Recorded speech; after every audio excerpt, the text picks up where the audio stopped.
my favorite thing. Mine too! Momco Podcast, Episode 9, Life After Baby, Pinterest versus Reality, Take 1. Welcome back. I'm Jessica, and the gal with the clapper is Anna. Yeah, that's me. I always never know if you're going to introduce me or if I need to introduce myself. Yeah, that's fair. I should give you the opportunity to introduce yourself. No. I feel good. If you're going to introduce me, that's great. Just tell me so I don't look like a fool. I'm kidding. As you can tell, we're very well rehearsed and very well prepared. Never the case. You'd think we would know after 9 episodes. Go us. But welcome to Momco Podcast. Stands for Makers, Owners, Mothers. And today we're going to talk about Pinterest expectations versus reality in both baby life in the newborn trenches and in small business life. And it's going to be a wild time. If you're new here, though, we do start off with mom wins and daddy delights to just get us going. So, Anna, what's your mom win of the week? Okay, this is such a small thing, but for me and my struggles that I have had, I froze breast milk. Bravo, bravo. Choir singing, I cherubs had enough froze are 8 dancing. ounces. That is a win. That is a That is mommy win. and that is so huge, especially with everything though that everything that I was stressing out about and everything like that. So How dare you not tell me before we record? I was Secretly like, that was a nice little surprise for you. we're gonna start hiding things from each other. It's fine.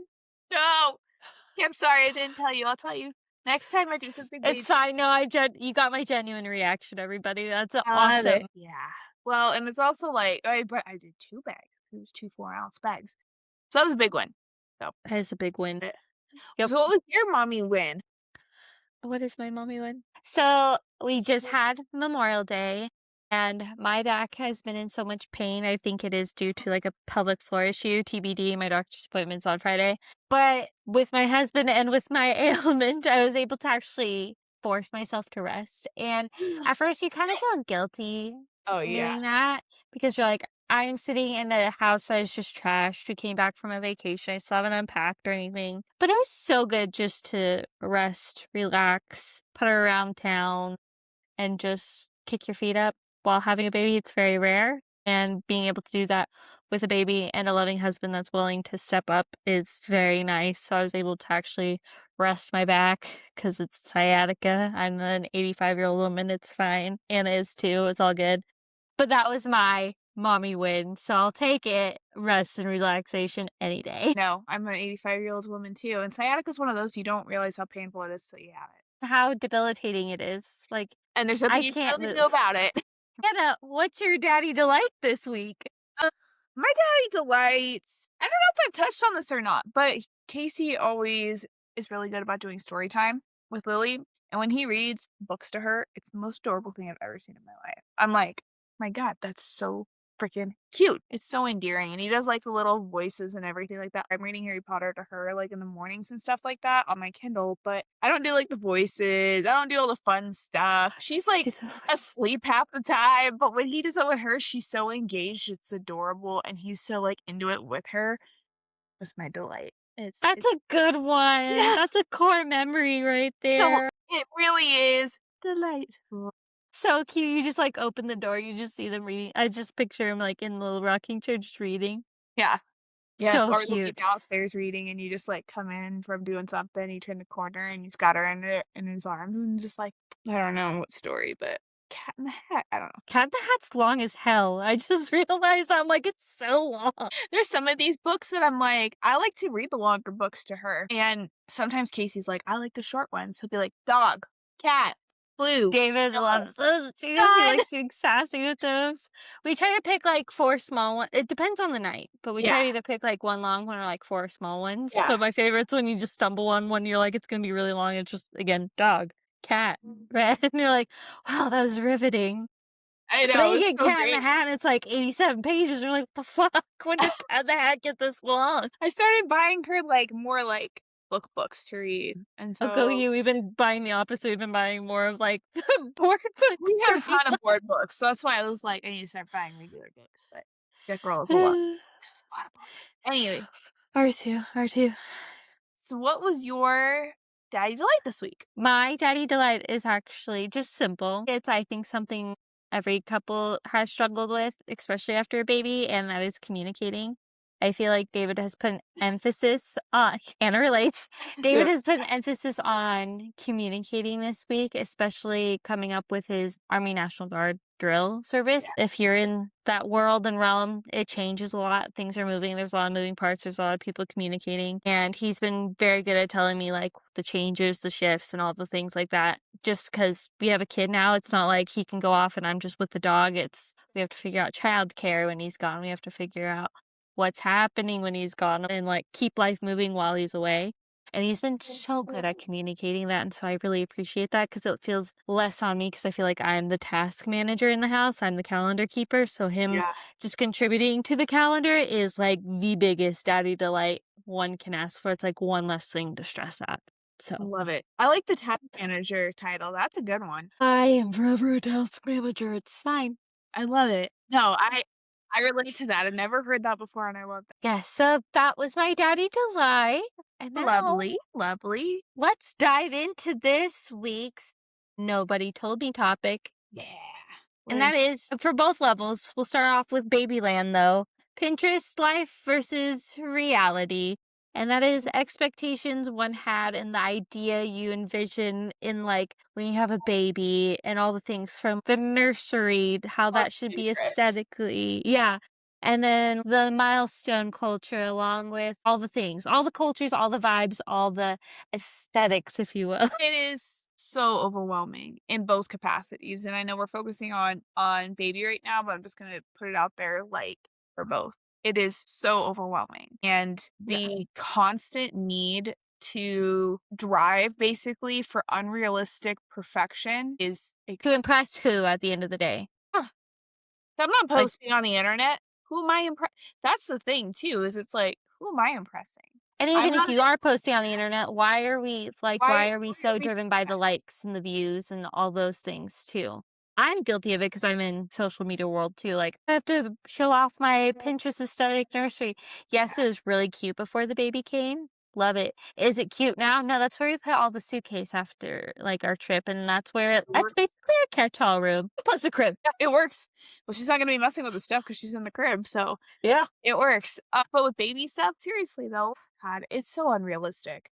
And Mm-hmm. I appreciate it though in some capacity. And I think one of the things that I kind of did because I felt a lot of pressure with everything you see on the internet about like, oh well, you gotta make your baby's food. Even just like the breast you do breastfeeding this way.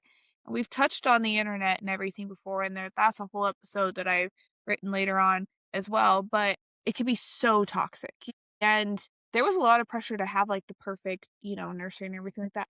I remember when I was trying to figure out what to even do her nursery in, I couldn't figure out like people, what's your nursery theme? I'm like, Yeah, it's one of the hot point topics. I don't know And what. if you, God forbid, you don't have a theme. Yeah, I'm like, girl, babe. 'Cause I was guilty of asking you that too, and you're like, "Fuck, fine." I'm like, "Go her. She's already free from the chain. Like, she broke free. She gets But to, like, it go ended up outside." having a theme though. Yeah, but it naturally came together of things you Yeah. actually enjoy and that brings you joy rather than, "I must stay in this color palette, and if I veer off of it for 2 seconds, the world is gonna end." That's Whose world? I don't know.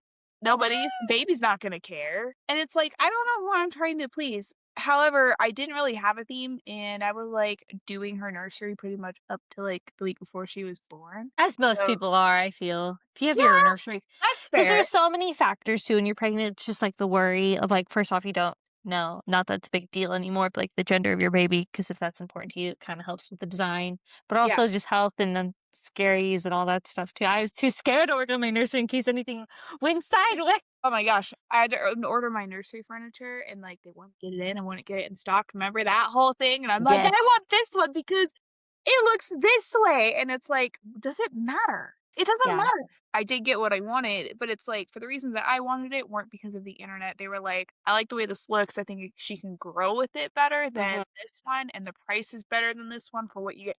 And that's what it was for me, but I could see how people get caught up in it. I got caught up mhm. in it too, and I'm like, "This all has to be done." And finally I was like, and I think I told you at one point, I was like, "You know what? It doesn't matter. If it doesn't get you Yeah. before she gets here, it's fine.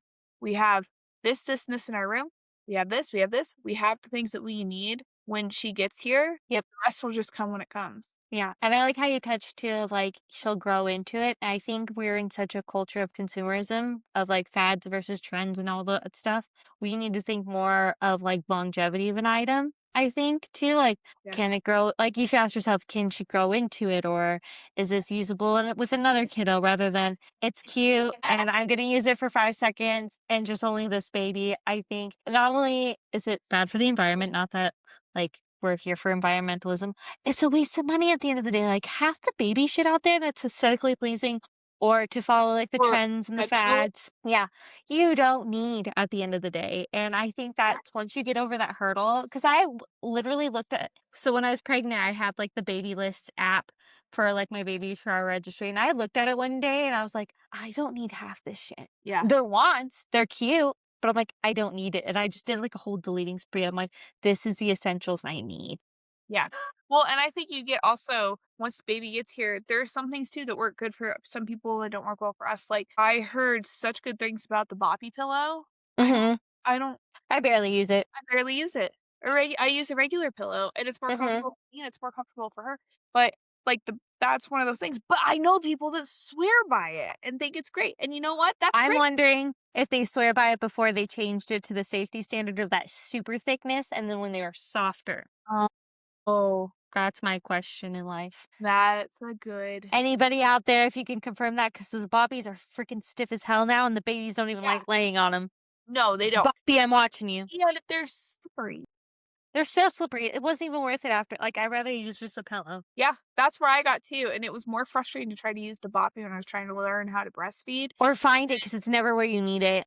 Yeah, and it's like you can't just grab a pillow and stuff it under your arm. But there's a lot of things like that too, where it's like you don't necessarily need it, but it also depends on what your preferences are. Also, we live in a world now where everything's so fucking disposable too, and that drives me Oh. nuts. Everything's so fucking disposable. I mean, even appliances, cars, everything is so disposable now. They don't make shit like they used to. But yeah, that's exactly my sentiment. It's like things don't last forever. They're No, not made like they used to, and the aesthetic culture is insane. And that can be said too, like with the trends and Pinterest versus reality. That goes the same for the expectations of motherhood. I feel like in society it's been a little bit better, and it's nice seeing that on social media and other relevant places. Of it's not normal for your body to snap back. It's not overnight. There's no cream. There is no fancy exercise. There's no surgery that can fix it all. Everybody wants a quick way to get their body back. And I think that's also a scenario that's Pinterest versus reality because yep. that's not It doesn't real. happen. And the other thing too, we were talking about breastfeeding just a couple minutes ago. I'm my daughter's 3.5 months old. I just froze my first bag of milk today. That's a big one. 3.5 months. That's a big win, but on Pinterest or on whatever, Instagram, you would think that people were and there are people, don't get me wrong, there are people that are freezing stuff right away, and I get that, but it's like Oh, if this. you put that on Instagram and said that's your big win, there'll be people in your comments worried about you. You'll be like, girl, your supply, this is what you need to do. You need to get Yeah, this miracle brownie. You need to yeah. do these I exercises. You still need to have supplement. yeah, I have this miracle drink that will work for you and you'll get like triple the amount in a day. Like there's literally everybody has a solution for you and there's no Yep. proper solution. Okay, my baby hasn't had formula in over a month. Obviously, my Wow, that's supply's a fine. win too. Yeah, yeah. Obviously, my supply's fine, so fuck off. I also kinda changed my attitude on looking at things like Pinterest and Instagram, and what the biggest, like, shift for me in accepting it and not getting and it still sometimes will get to me, you know, It's natural. but you view it as an art. If you view it as art, like, you look at somebody's nursery and the aesthetics, like, everything's just perfect, you're like, "That's not realistic, but that's a form of art, and I appreciate that. I But like that's that. not what I need." I like that perspective. Yeah, that just saves so much heartache probably for a lot of people. View it as art. It's art that people have created. It's something that people it's like what we do. It's Mhm. that somebody has created that they wanna share with people. And if you start viewing Pinterest and Instagram as those types of platforms, it's better. It inspires us, right? Art inspires us. So how is looking at somebody's Pinterest board any different than looking at a piece of art and getting inspired by it? Doesn't you don't wanna replicate it, You don't wanna be exactly like it, but you're gonna get ideas and inspiration from it.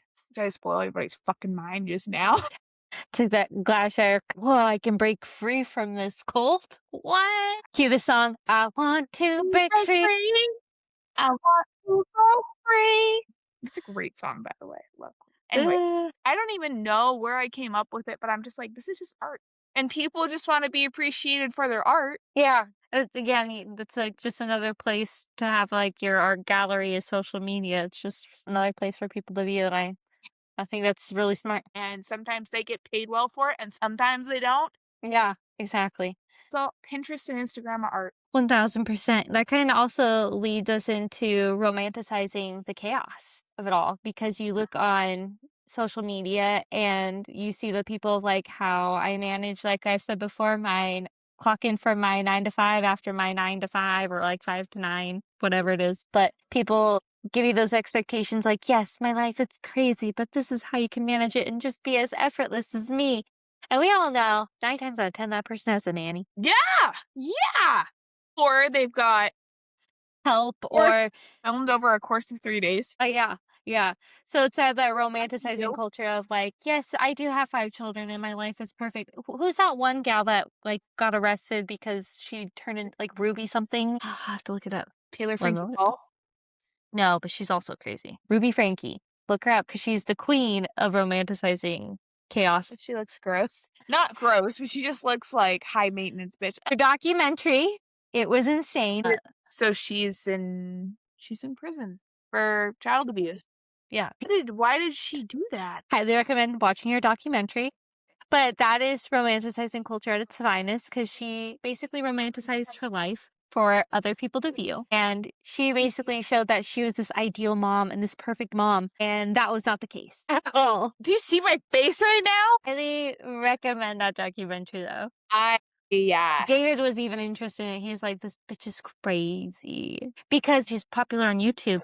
They literally use all her content while talking about her. It's crazy. So I guess we can move probably on to tips and things like that too. Of Yeah. like what I recommend is exactly kind of what Anna said. I just learned treat it like art and appreciate it for what it is, but no, you don't have to live up to those expectations. And my advice would be take a minute, take a moment, but take a step back from that and recognize, okay, if this was like 1954, would I be saying the same things? Do I need the latest things? Is it Yeah. consumerism at its finest? Is It's my baby going to be 5%. happy and healthy if I don't have this aesthetically pleasing nursery? Or if my body isn't right, will my husband still love me?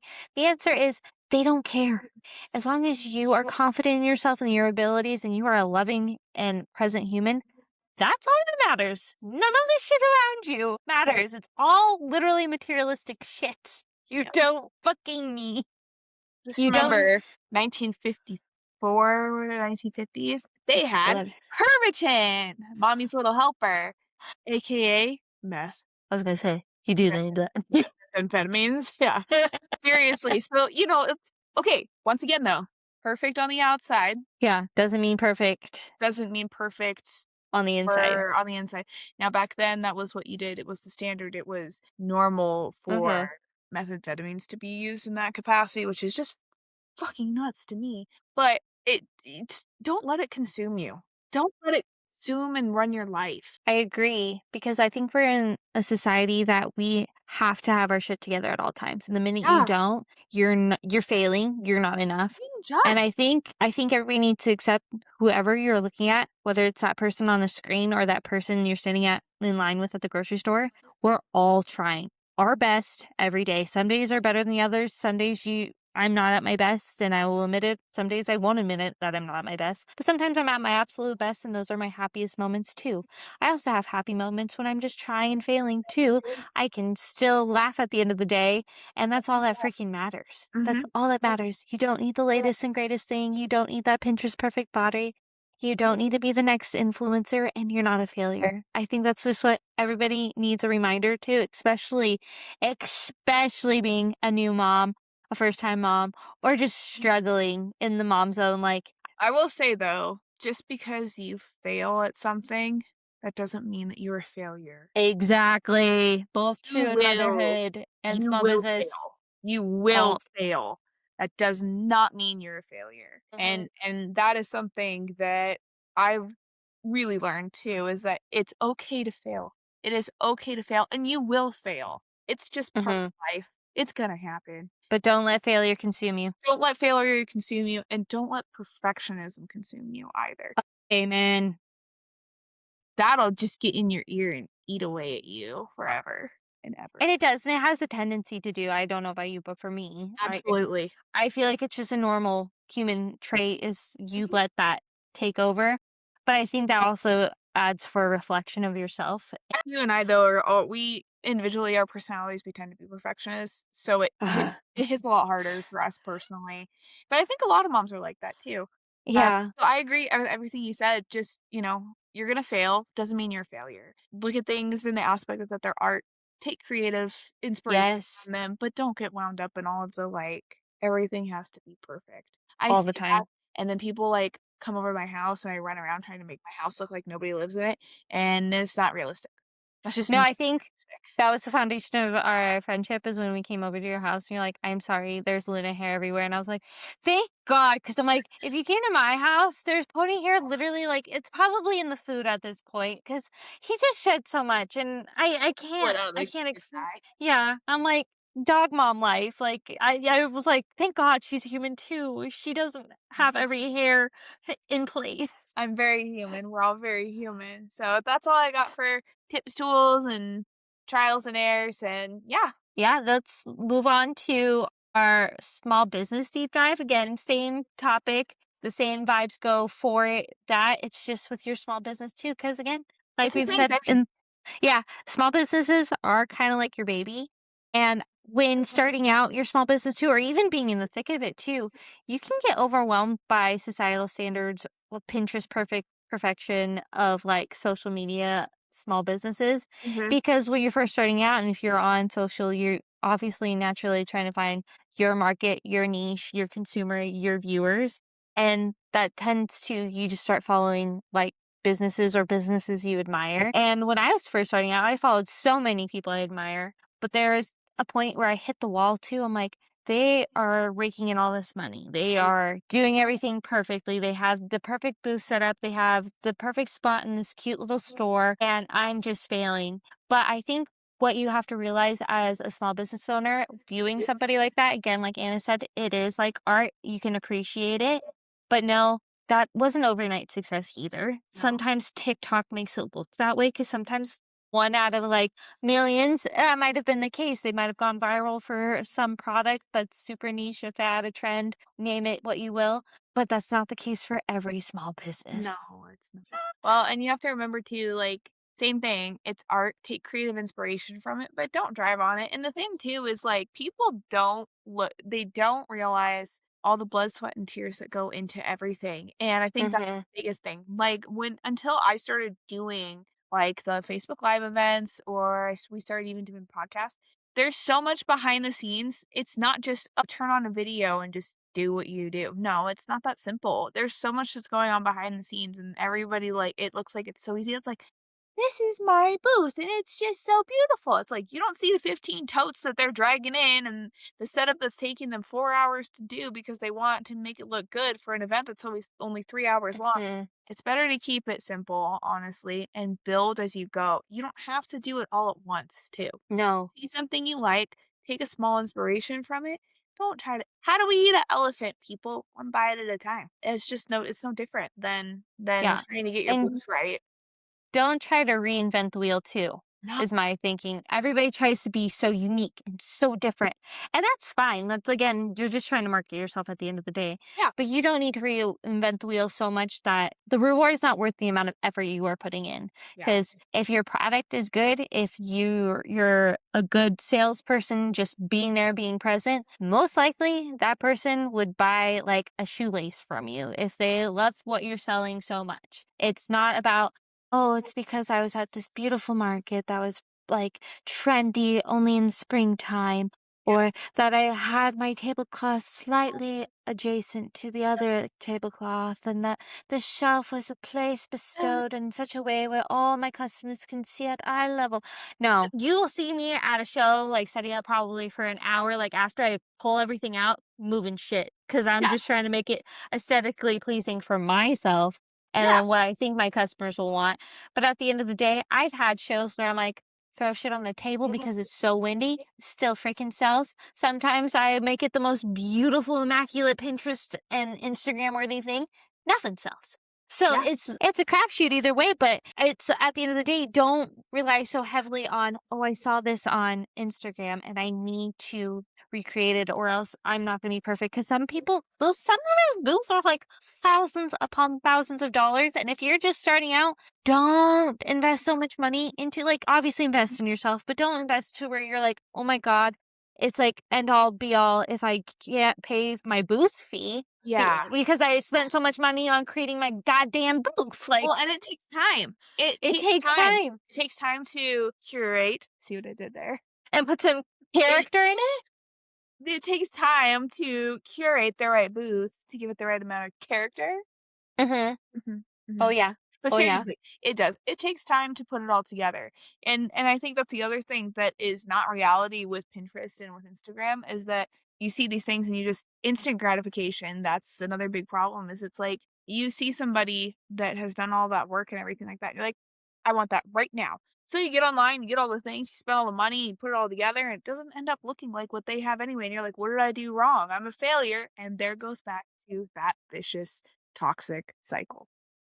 That also leads us into, I think a lot of small businesses struggle to market themselves as well, because you Uh-huh. feel like when you're researching and developing your small business, obviously you're following all those things, but then you feel like I need to be that level. And when you're marketing yourself and you're like, if I get 20,000 likes, the sales will match. That's not always the case. And I feel people get in that rut and that cycle of content producing and not getting benefits from content producing. And I've been in there. I've been in those ruts where I'm like, okay, what I'm posting is not working. It's not hitting even my corner of the internet. It's not reaching the audience I want. I'm not making any sales, so why even try? And then so I stopped posting for a long time, but then I lose its relevancy. And then I lose the consumers I do have and the viewers I do have because they forget I'm there and they forget where I'm going to be. And I feel don't let that burnout happen because those who are following you are choosing to follow you. They're following you for a reason.